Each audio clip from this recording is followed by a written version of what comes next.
नमस्ते। हम लोग पहले वीडियो में हमारे जो सप्त स्वर हैं, सप्त वैदिक स्वर है ना, आदि चीज़ों के बारे में हम लोग डिस्कस किए थे। मैंने बोला था कि नेक्स्ट वीडियो में हम हमारे जो ग्रंथकार हैं, भरत से लेके आधुनिक विष्णु दिगंबर पलुस्कर तक के जो ग्रंथकार हैं, इन्होंने कितने कितने शुद्ध विकृत स्वर माने हैं उनके बारे में डिस्कस करेंगे। तो इसी कड़ी में आगे बढ़ते हुए हम भरत से स्टार्ट करते हैं। भरत ने कौन सा ग्रंथ लिखा है? नाट्य शास्त्र, पहली शताब्दी है ना। इसमें कितने मतलब अध्याय हैं? 36 अध्याय हैं। संगीत का संबंध 28 से लेके 33 तक है ना। कहीं कहीं 28 से 34 भी प्राप्त होता है ना। और जो ये जो भरत द्वारा लिखित जो ग्रंथ है नाट्य शास्त्र, इसको अन्य किस नाम से भी जाना जाता है? पंचम वेद है ना। क्यों पंचम वेद कहा जाता है? क्योंकि चारों वेद से, थोड़ी ऋग्वेद से क्या लिया गया है? देवताओं के स्तुति मंत्र है ना। यजुर्वेद से अभिनय, अथर्ववेद से रस और सामवेद से संगीत को ग्रहण करके नाट्य शास्त्र नामक पंचम वेद की रचना हुई है। तो इसी ग्रंथ में भरत मुनि ने कुल 7 शुद्ध और 2 विकृत स्वरों का उल्लेख किया है, लेकिन इन्होंने विकृत के लिए साधारण शब्द का प्रयोग किया। तो इनके 2 विकृत स्वर हैं। कहाँ कहाँ पे वो स्थापित हैं मैं आप लोगों को बताता हूँ, है ना। तो 1 2 3 4 5 6 7 8 9 10 11 12 13 14 15 16 17 18 19 20 21 और 22 है ना। कि आप सभी लोगों को पता है कि हमारे श्रुति व्यवस्था 2 प्रकार का है ना। एक आधुनिक श्रुति व्यवस्था और एक प्राचीन श्रुति व्यवस्था। तो भातखंडे से पूर्व के जितने भी ग्रंथकार हैं, उन लोगों ने स्वरों को श्रुति के अंतिम स्थान पे रखा। ये तीव्रा कुंदती मंदा छंदावती इस तरीके से है, आप सभी लोगों को पता है ना। तो सा कहाँ पे स्थापित होगा? चौथी श्रुति पे। रे कहाँ पे स्थापित होगा? हाँ।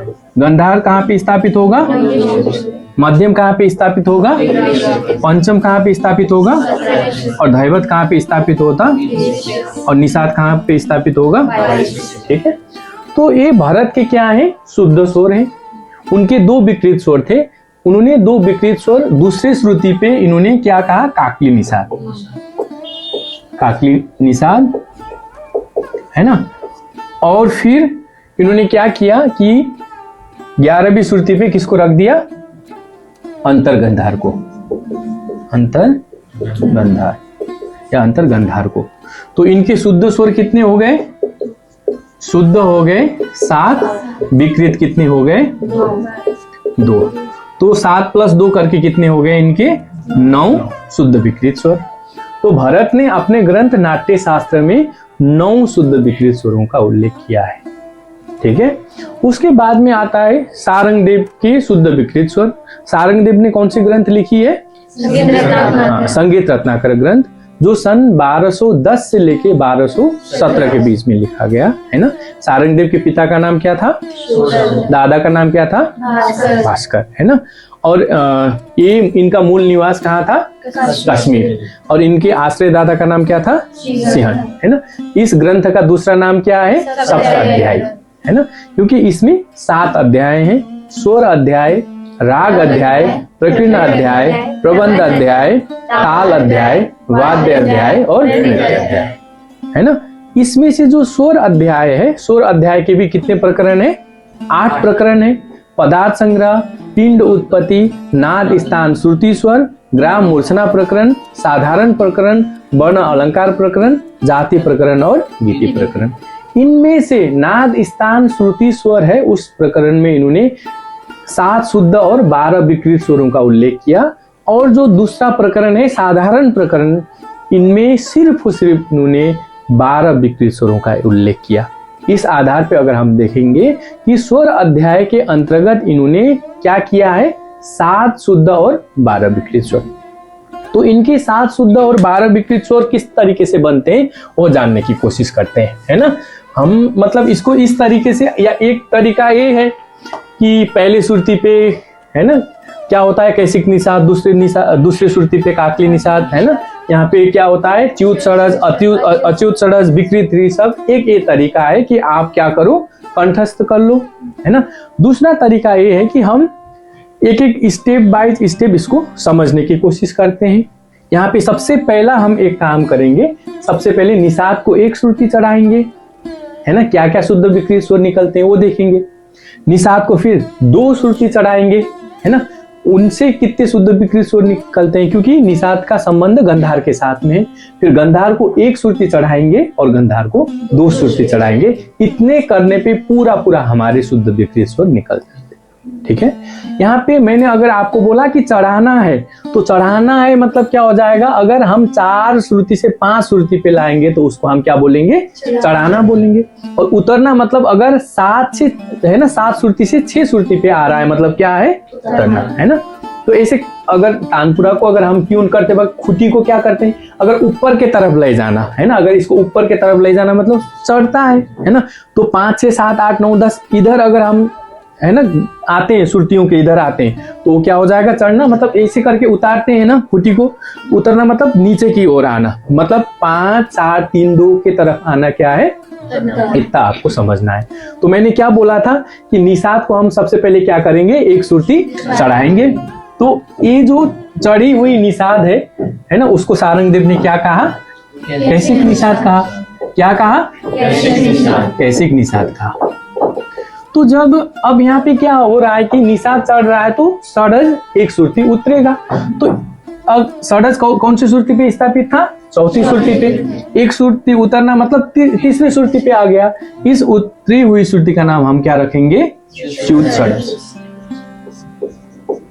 षडज, है ना। जब षडज कहाँ पे था, 4थी श्रुति पे था, तो ऋषभ के पास 3 श्रुति थे, उस ऋषभ को हमने शुद्ध ऋषभ बोला। जब षडज 1 श्रुति उतर के, है ना, 3री श्रुति पे आ गया, है ना, तो ऋषभ के लिए कितनी श्रुतियां बची, 4। इस 4 श्रुति वाले ऋषभ को हम क्या बोलेंगे, ऋषभ। इतना समझ में आ रहा है ना। हमने क्या किया, निषाद को 1 श्रुति चढ़ाया तो वो पहले श्रुति पे आ गया, जिसको हमने क्या बोला, कैसिक निषाद बोला। और षडज अपने स्थान से 1 श्रुति उतर गया, इसको हमने अच्युत षडज बोला। जब षडज 3री श्रुति पे आ गया तो ऋषभ के लिए 4 श्रुति हो गया, उस ऋषभ को हमने क्या बोला, ठीक है। अब दूसरा आता है कि हम क्या करेंगे, निषाद को 2 श्रुति चढ़ाएंगे। 2 श्रुति चढ़ाएंगे तो निषाद कहाँ पे आ जाएगा, दूसरे श्रुति पे आ जाएगा। इसका नाम क्या हो जाएगा, काकली निषाद,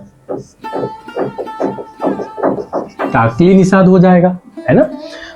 अब जब हमने क्या किए थे, पहले निषाद 1 श्रुति चढ़ाया तो षडज 1 श्रुति उतर रहा था, लेकिन अगर हमने षडज को उतार दिया तो सीधा सीधा दूसरी पे ऑलरेडी क्या है, काकली निषाद है। तो हम अब यहाँ पे इस कंडीशन में षडज को नहीं उतारेंगे। जब निषाद 22वीं श्रुति पे था तो षडज के लिए कितनी श्रुतियां थी, 1 2 3 4। जब निषाद दूसरे श्रुति पे आ गया तो षडज के लिए कितने अंतराल बची, 1 2। इस 2 श्रुति वाले षडज को हम क्या बोलेंगे, अच्युत षडज। ठीक है। तो हमने अभी 2 प्रोसेस किया, निषाद को 1 श्रुति चढ़ाया और निषाद को फिर 2 श्रुति चढ़ाया। हमने क्या बोला कि गंधार का संबंध निषाद के साथ में होता है, तो यही प्रोसेस को हम किसके साथ करने वाले हैं, गंधार। तो गंधार को अब हम क्या करेंगे, 9वीं श्रुति पे गंधार स्थापित है तो उसको 1 श्रुति चढ़ाना मतलब कहाँ पे करेंगे, 10वीं श्रुति। इसका नाम क्या रखेंगे, साधारण गंधार, साधारण गंधार रखेंगे, है ना। तो अब जैसे जिस तरीके से निषाद चढ़ रहा था तो षडज उतर रहा था, तो यहाँ पे गंधार चढ़ेगा तो मध्यम 1 श्रुति उतरेगा। मध्यम कौन सी श्रुति पे स्थापित है, 13वीं श्रुति पे स्थापित है। और मध्यम को 1 श्रुति उतारना मतलब हम कौन सी श्रुति पे लाएंगे, 12वीं श्रुति। उस उतरी हुई मध्यम का नाम हम रखेंगे, जैसे जिस तरीके से च्युत षडज रखे थे तो इसका नाम क्या रखेंगे, च्युत मध्यम, च्युत मध्यम। ठीक है। तो जब मध्यम 13वीं श्रुति पे था तो पंचम के लिए 4 श्रुतियां थी, जब 12 पे आ गई तो पंचम के लिए 5 श्रुतियां। तो आप लोगों ने एक श्लोक सुना है चतुश्चैव वाला, है ना, कि कम से कम स्वरों के पास 2 श्रुतियां हो सकती हैं, अधिक से अधिक कितनी हो सकती है, 4। तो यहाँ पे 5 हो रहा है, तो उसको बैलेंस करने के लिए पंचम को हम 1 श्रुति उतारेंगे। है ना। इस उत्तरी हुई पंचम का नाम हम रखेंगे कैसिक पंचम।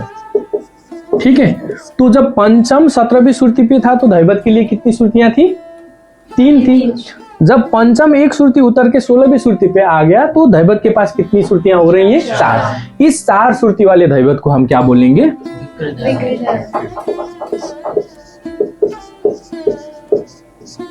इतना समझ में आ रहा है? ठीक है, अब उसके बाद में हम क्या करेंगे? गंधार को फिर 2 श्रुति चढ़ाएंगे। गंधार 9वीं श्रुति पे था, 2 श्रुति चढ़ाना प्लस 9 + 2 कितना होता है? 11। तो वो 11वीं श्रुति पे स्थित जो गंधार है उसको क्या बोलेंगे हम? अंतर्गंधार। समझ में आ रहा है सबको, है ना। तो ये जो अंतर्गंधार है, अब जिस तरीके से हमने, है ना, जब निषाद को क्या किए थे? 2 श्रुति चढ़ाए थे, तो इसका नाम क्या था? काकली निषाद था। काकली निषाद था। तो हमने क्या किया था कि अंतराल के आधार पे, क्योंकि 2 श्रुति वाले षडज को हमने क्या बोला था? षडज। तो इसी तरीके से जब गंधार 9वीं श्रुति पे स्थापित था तो, है ना, मध्यम 13वीं श्रुति पे था। तो यहाँ पे देखो क्या हो गया था कि मध्यम के लिए कितनी श्रुतियां थी? 4 श्रुतियां थी। जब गंधार 11वीं श्रुतियों पर स्थापित हुआ तो मध्यम के लिए कितनी श्रुतियां बच रही हैं? 2। तो उस मध्यम का नाम हम क्या रखेंगे? अच्युत मध्यम। इतने में किसी को कोई दिक्कत, डाउट है? नहीं। जब यहाँ पे मध्यम कहाँ पे आ गया? 13वीं श्रुति पे आ गया, क्योंकि ध्यान रखना ए भी मध्यम है और ए भी मध्यम है। शुद्ध मध्यम के पास कितनी श्रुतियां हैं? 4 श्रुतियां हैं। और अच्युत मध्यम के पास में कितनी श्रुतियां हैं? 2 श्रुतियां हैं। इस चीज का ध्यान रखना है। 13वीं श्रुति पे स्थापित दोनों है, लेकिन शुद्ध मध्यम का संबंध किसके साथ में है? शुद्ध गंधार के साथ में है। और जो अच्युत मध्यम है उसका संबंध अंतर्गंधार के साथ में। ये आपको ध्यान रखना है। कभी कभी ऐसे भी क्वेश्चन बन सकते हैं, हालांकि ये बहुत ज्यादा टफ क्वेश्चन होंगे कि अच्युत मध्यम का कितना श्रुति है या अच्युत षडज का कितना श्रुति है, वो आप ना देखोगे। ठीक है, हमारे यहाँ क्या करते हैं, जिस श्रुति पर शोध स्थापित है उसको नहीं गिनते, उसके बाद से गिनना स्टार्ट करते हैं। जैसे आप लोग देखोगे ना, जैसे हम लोग यहाँ पे जैसे षडज की 1 2 3 4 है ना, तो ऋषभ की 1 2 3 है ना। इस तरीके से सारी चीजें चलती हैं। ठीक, तो ये तो हो गया कि हमने क्या किया कि गंधार को 2 श्रुति चढ़ाने पे, जब 13वीं श्रुति पे अच्युत मध्यम आ गया तो यहां से 1 2 3 श्रुति, क्योंकि 3 श्रुति वाला पंचम मध्यम ग्राम में यूज होता है। आप लोगों ने ग्राम मूर्छना में पढ़ा है ना, कि अगर जो पंचम है 3 श्रुति का है तो मध्यम ग्राम है, और 4 श्रुति का है तो क्या है? षडज ग्राम है। तो यहां से अगर हम देखेंगे तो 1 2 3 है ना, क्योंकि यहां से देखेंगे तो इसको नहीं गिनेंगे, तो 1 2 3 श्रुति पर क्या है? मध्यम ग्रामिक पंचम, मध्यम ग्रामिक पंचम। ठीक है, तो इनके शुद्ध स्वर कितने बोले थे? शुद्ध स्वर कितने थे? स्वर 7 थे। विकृत स्वर गिनते हैं कितने, है ना? 1 2 3 4 5 6 7 8 9 10 11 12। तो विकृत स्वर कितने? 12। तो एक पूरे कितने हो गए? 19। तो सारंग देव के शुद्ध विकृत स्वर कितने हैं? 19। ठीक है, जब ये आप अच्छे से समझ जाओगे तो रामा मात्य का भी मैं इसी में आप लोगों को समझाने की कोशिश करता हूं। ठीक है, हमारे यहाँ सन 1550 में एक ग्रंथ लिखा गया। इस ग्रंथ का नाम क्या था? स्वर में कलानिधि, है ना। यह जो ग्रंथ है कर्नाटक संगीत पद्धति का सर्वप्रथम उपलब्ध ग्रंथ। सर्वप्रथम उपलब्ध ग्रंथ मतलब इससे पहले भी और ग्रंथ लिखे गए थे, लेकिन वो ग्रंथ अभी हमको प्राप्त नहीं होता। जैसे माधवाचार्य विद्यारण्य का संगीत सार करके ग्रंथ है, 1336 में लिखा गया है, लेकिन वो ग्रंथ हमको प्राप्त नहीं होता। तो हमारे यहाँ पहले क्या होता था ना, आज जिस तरीके से हम रेफरेंस देते थे, तो अगर किसी ग्रंथकार की कोई बातें, है ना, उनके बाद में आने वाले ग्रंथकार को अच्छा लगा तो अपने वो ग्रंथ में कोट करते थे, उसको उद्धरण बोलते थे, है ना। तो माधवाचार्य विद्यारण्य का उदाहरण बहुत सारे ग्रंथ ने दिया। तो भले ही आज उनका ग्रंथ हमको प्राप्त नहीं होता, लेकिन जो और उनके बाद में जो ग्रंथकार आए जिन्होंने ग्रंथ लिखे, उनके ग्रंथों को देखने से पता चलता है कि हाँ इन्होंने ये ग्रंथ लिखा था। तो हम स्वरमेल कलानिधि को क्या बोलते हैं? कर्नाटक संगीत पद्धति का सर्वप्रथम उपलब्ध ग्रंथ बोलते हैं, जो सन 1550 में रामामात्य द्वारा लिखा गया था। इस ग्रंथ में कितने अध्याय हैं? 5 अध्याय। अध्यायों को क्या कहा गया है? प्रकरण कहा गया है। सबसे पहले आता है उपदुघात प्रकरण, स्वर प्रकरण, वीणा प्रकरण, मेल प्रकरण और राग प्रकरण। तो इनके जो दूसरा प्रकरण है, उस प्रकरण का नाम क्या है? स्वर प्रकरण। तो उस स्वर प्रकरण में इन्होंने 7 शुद्ध और 7 विकृत स्वरों का उल्लेख किया है। मैं आप लोगों को समझाने की कोशिश करता हूं कि उनके विकृत स्वर किस तरीके से बनते हैं। ठीक है, तो हम यहाँ पे अगर सारंगदेव के 12 विकृत स्वर हैं और 7 शुद्ध है ना, तो उनमें से 5 ऐसे जगह हैं। कितने ऐसे जगह हैं? 5 ऐसे जगह हैं जिन पे एक ही श्रुति पे 2 स्वर स्थापित हैं। मैंने फिर से आप लोग रिपीट करो, मैंने क्या बोला कि सारंगदेव के है ना 19 शुद्ध विकृत स्वरों में से 5 ऐसे जगह हैं जिनमें एक ही श्रुति पे 2 स्वर स्थापित हैं, है ना। एक क्या है? चौथी, है ना, मैं ऐसे कर देता हूं या गोला कर देता हूं। एक क्या है? चौथी श्रुति है। दूसरा क्या है? 7वीं श्रुति है। फिर उसके बाद में 13वीं श्रुति है ना। और क्या है? 16वीं श्रुति है। और क्या है? 20वीं श्रुति। तो रामामात्य ये बोलते हैं कि इनमें से मैं सिर्फ स्वरों के शुद्ध रूपों को ही स्वीकार करूंगा। इसको स्वीकार करूंगा? शुद्ध रूपों, शुद्ध स्वरों को ही स्वीकार करूंगा। तो 12 में से अगर हम 5 को माइनस करेंगे तो बचेंगे कितने? 7 विकृत स्वर। तो अब हम सबसे पहले एक काम करते हैं कि इनमें से क्या है, जो अच्युत षडज है वो विकृत है, तो इसको मिटा देते हैं, है ना। और देखो कि 13वीं श्रुति में मध्यम और अच्युत मध्यम है, तो इसको हटा देंगे। ठीक है, तो इनमें से ये बोल रहे हैं कि ये जो कैसिक पंचम है ना, इसको ये शुद्ध मान रहे हैं, मध्यम ग्रामिक पंचम को विकृत मान रहे हैं, तो इसको भी हमने हटा दिया। समझ में आ रहा है? और शुद्ध दैवत और विकृत दैवत में से क्या कर रहे हैं? विकृत दैवत को भी हटा दे रहे। इतना समझ में आया? तो अब देखो इसमें से इन्होंने क्या किया कि 4 स्वरों को एज इट इज लिया, यानी कैसिक निषाद को, काकली निषाद को, साधारण गंधार और अंतर्गंधार को। ठीक है, और दूसरा ये क्या? साम प से एक श्रुति नीचे। किससे? साम प के। हाँ, तो सा का एक श्रुति नीचे मतलब तीसरी श्रुति, है ना। म का एक श्रुति नीचे मतलब 12वीं श्रुति, और पंचम का एक श्रुति नीचे मतलब 16वीं श्रुति, है ना। तो ये जो च्युत षडज किसके विकृत होने से बन रहा था? निषाद के। तो इसका इन्होंने नाम रखा च्युत षडज निषाद। ठीक है, और ये जो मध्यम किस चीज की विकृत होने से बन रहा था? गंधार। तो च्युत मध्यम। यहाँ पे कैसिक पंचम के जगह पे यहाँ पे क्या हम लगाएंगे? च्युत पंचम मध्यम।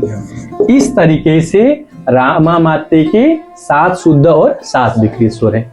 7 विकृत स्वर हैं, 1 2 3, है ना। ये विकृत को भी यहाँ पे हटाना है। ठीक है, तो 1 2 3 4 5 6 और 7, है ना।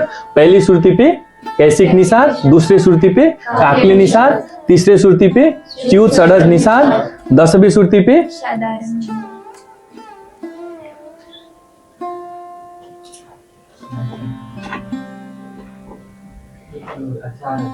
ठीक है। हाँ, तो यहाँ पे क्या बोल रहे हैं कि कैसिक निषाद है, काकली निषाद है, च्युत षडज निषाद है, और 10वीं श्रुति पे क्या है? साधारण गंधार है, और 11वीं श्रुति पे क्या है? अंतर्गंधार है, और 12वीं श्रुति पे क्या है? च्युत मध्यम, और 16वीं श्रुति पे क्या है? हाँ, तो यहाँ पे आप देखोगे शुद्ध स्वर कितने हैं? शुद्ध स्वर हैं 7, जो कहाँ पे स्थापित है? चौथी श्रुति पे, 7वीं श्रुति पे, 9वीं श्रुति पे, 13वीं श्रुति पे, 17वीं श्रुति पे, 20वीं श्रुति पे और 22वीं श्रुति पे। तो ये कितने हो गए? 7 विकृत स्वर। विकृत स्वर इनके कितने हैं? 7 हैं। तो इनके कुल जो मिलाकर 7 शुद्ध और 7 विकृत स्वर हैं। समझ में आ रहा है? रामामात्य के कितने विकृत स्वर हैं? सात। शुद्ध स्वर कितने हैं? 7। शुद्ध स्वर जो है लगभग सभी ग्रंथकारों ने साथ ही माना है। विकृत स्वरों में मैंने आप लोगों को है ना बोला था कि विकृत स्वरों में बहुत सारे मतभेद हैं। सबसे अधिक से अधिक 35 विकृत स्वर हैं और सबसे कम कितने हैं? 2 विकृत स्वर है। ठीक है, तो ये क्या हो गए इनके शुद्ध विकृत स्वर। और जब भी हम वेंकटमखी का शुद्ध विकृत स्वर पढ़ेंगे, हम इसी को आधार मान के मैं समझाने की कोशिश करता हूँ। वेंकटमखी ने कौन सा ग्रंथ लिखा है? चतुर्दंडी प्रकाशिका, है ना। सन 1635 में इन्होंने चतुर्दंडी प्रकाशिका नाम का एक ग्रंथ लिखा था। उस ग्रंथ में कितने अध्याय हैं? 10 अध्याय। अध्यायों को क्या कहा? प्रकरण कहा। ठीक है, वेंकटमखी के पिता का नाम क्या था? गोविंद दीक्षित, है ना, जिन्होंने क्या बनाया है? तंजौरी बीना बनाया है ना। तो जो वेंकटमखी जो है वो अपने कौन से, अब थोड़ा एक बार ना इनके प्रकरण बोलते हैं। सबसे पहले क्या आता है? वीणा प्रकरण, फिर श्रुति प्रकरण, स्वर प्रकरण, मेल प्रकरण, राग प्रकरण, आलाप प्रकरण, हाय प्रकरण, गीत प्रकरण, प्रबंध प्रकरण और ताल प्रकरण। ठीक है, इस तरीके से इनके प्रकरण है। तो आप देखोगे ना कि क्या करते हैं वो। अब यहाँ पे आप देखो कि वेंकटमखी 5 ही विकृत स्वर मानते हैं। ठीक है, तो क्या है कि जो कैसिक निषाद है और काकली निषाद को उन्होंने ज्यों का त्यों स्वीकार किया। ज्यों का त्यों स्वीकार किया मतलब पहली श्रुति पे कैसिक निषाद है तो पहली पे ही रखा, और जो मतलब ना 10वीं श्रुति पे साधारण गंधार है तो 10वीं श्रुति। लेकिन इन्होंने अंतर गंधार और क्या किया? काकली निषाद को एक एक श्रुति चढ़ाया। तो यानी जो रामामात्य के तीसरे श्रुति पे स्थापित च्युत षडज है उनको इन्होंने नहीं माना। और यहाँ पे क्या किया कि इन्होंने यहाँ पे च्युत मध्यम गंधार को भी नहीं माना। तो अब इनका जगह क्या ले लेगा? ये अंतर गंधार ले लेगा। तो अंतर गंधार को इन्होंने एक श्रुति चढ़ा दिया। तो ये क्या हो गया? क्या हो गया? 12वीं श्रुति पे अंतर गंधार हो गया। ठीक है, अब इन्होंने क्या किया? जो 16वीं श्रुति पे उस स्थान को लिया, परंतु क्या किया कि परंतु इसके नामों में परिवर्तन कर दिया। तो ये जो रामामात्य का च्युत पंचम मध्यम है, इसको हटा के इन्होंने इसका नाम क्या रख दिया? बराली मध्यम। ठीक है, तो इनके शुद्ध विकृत स्वर 5 है। कैसिक निषाद, काकली निषाद, साधारण गंधार, अंतर गंधार, बराली मध्यम। ठीक है, तो यहाँ पे आप लोग देखो कि कैसिक निषाद कौन सी श्रुति पे स्थापित है? हाँ, काकली निषाद कौन सी श्रुति पे स्थापित है?